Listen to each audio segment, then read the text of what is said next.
It's Clay Trader, and this will be a video chart on ticker symbol JNUG. We will take a look at the 30-minute time frame. Real quick, what do I mean by 30-minute in case maybe you're new to charts?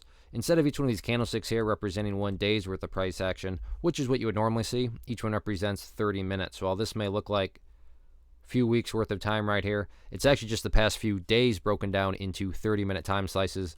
I like to this time frame. I think it does a good job of telling the quote-unquote story of the price, and then makes mapping out where levels of support and resistance a little bit easier to see. Unless you've been living under a rock, you know that gold has been getting quite a bit of price movement the past couple of weeks. And then, of course, you factor in these leverage three times leverage ETFs, and things get that much more volatile and exciting. So let's first start by mapping out some levels of support. And the first level that really stands out to me is more so just kind of that overall level, and that sits down there at about $6.05.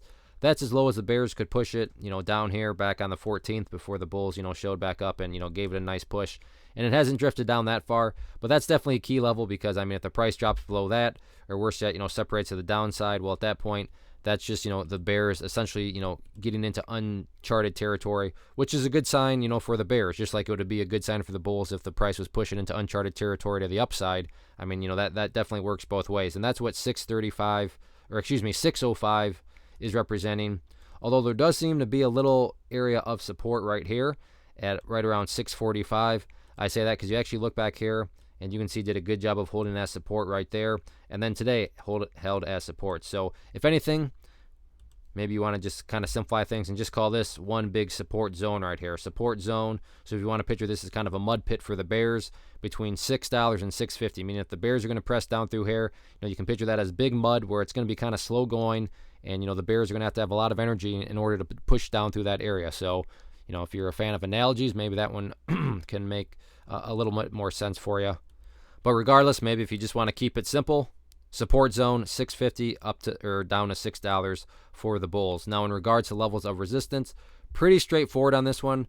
I do want to map out this real quick because there is kind of this trend line here. But before I even start talking about the trend line, the first level that needs to be battled through is going to be that purple line. Just a minute. There we go.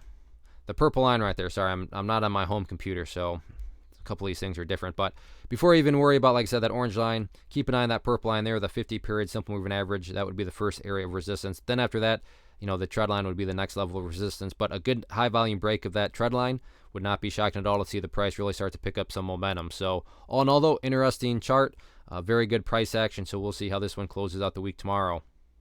One of the most popular questions I get is, hey Clay, how do you find the ETFs and stocks that you trade?